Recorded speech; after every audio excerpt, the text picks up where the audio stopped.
साथियों नमस्कार। संस्कृत ज्ञान कुंज चैनल पर आप सभी का हार्दिक स्वागत और अभिनंदन है। जो लोग हमारे इस चैनल पर नए हों कृपया लाइक सब्सक्राइब और शेयर ज़रूर करें। जो लोग पुराने हैं वे लाइक सब्सक्राइब और शेयर किए ही होंगे। अब आते हैं हम अपनी खबरों पर। बिग ब्रेकिंग न्यूज, आप सभी के समायोजन के दिन नज़दीक। समायोजन में कुछ पात्रता मानदंड, आइए जानते हैं क्या पात्रता मानदंड हो सकता है। अगर इस बार चूके तो पड़ सकता है पछताना।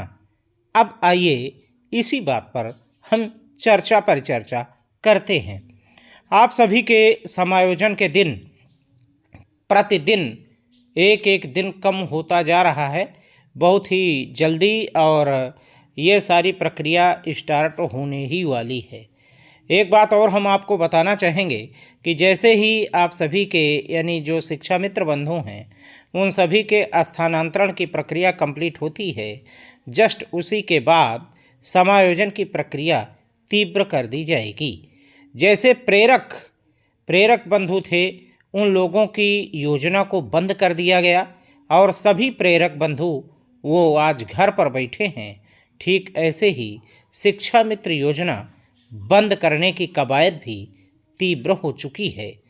परंतु प्रेरकों के समान शिक्षा मित्रों को ये चीज़ नहीं दी जाएगी, अर्थात शिक्षा मित्रों को 68,500 और 69,000 के बाद एक और आखिरी मौका दिया जा रहा है। अभी तक आपने देखा कि काफ़ी बंधु, चाहे वो शिक्षा मित्र हों चाहे अनुदेशक हों, काफ़ी लोग जो है वो टीईटी और सीटेट भी क्रैक कर चुके हैं।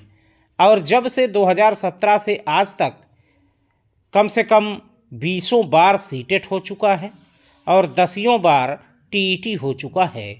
अब इन परिस्थितियों में भी अगर आप जो है क्रैक नहीं कर पा रहे हैं तो इसमें सरकार की कोई कमी नहीं है। एक बात और आपको हम बताना चाहेंगे, समायोजन में कुछ पात्रता मानदंड भी रखे जा सकते हैं जैसे, परंतु आपको एक चीज़ से हम ज़रूर रूबरू कराना चाहेंगे कि आपको सुपर टीईटी नहीं देना है।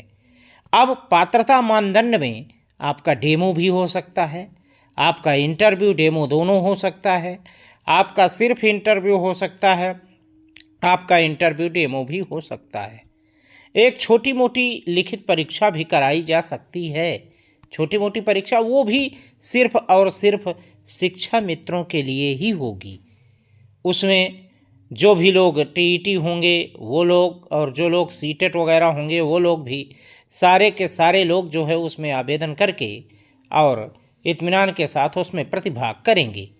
उसके बाद जो लोग पास होते जाएंगे, बीईओ, हेडमास्टर और आपके खंड शिक्षा अधिकारी इत्यादि से जानकारी ले करके एक रिपोर्ट तैयार की जाएगी कि उक्त शिक्षा मित्र का कार्य संतोषजनक रहा है।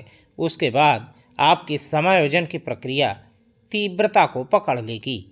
इसलिए आप सभी को हेडमास्टर से भी और जो अन्य लोग हैं उन लोगों से भी हिल मिल करके अपना व्यवहार बनाए रखना है। यानी कहने का तात्पर्य है, चूँकि आप एक शिक्षक हैं तो सभी जो विद्यालय परिवार के जो भी लोग हैं सब के सभी जो है वो एक शिक्षक के समान ही हैं और सभी एक दूसरे का सम्मान करें तो ये अति उत्तम होगा। और एक लास्ट और अंतिम बार हम बताना चाहेंगे, अगर इस बार आप चूक गए तो फिर आपको पछताना पड़ेगा। आपको अब इसके अलावा और मौके नहीं मिलने वाले हैं। तो डू और डाई, प्रयास करो, करते रहो, करो या मरो जैसी स्थिति है और पूर्णता के साथ आप थोड़ा बहुत अध्ययन करते रहिए। हम बार बार बताते चले आ रहे हैं। तो जो भी चीज़ें हैं वो सभी चीज़ें हम क्रमशः आपको बताते रहेंगे। जैसे जैसे चीज़ें सामने आती जाएंगी हम आपको बताते रहेंगे।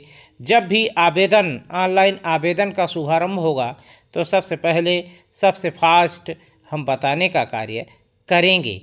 तो इन सभी चीज़ों की जानकारी के लिए, इन सभी बातों को समझने के लिए बने रहें हमारे साथ संस्कृत ज्ञान कुंज चैनल पर। धन्यवाद। नमस्कार। जय हिंद।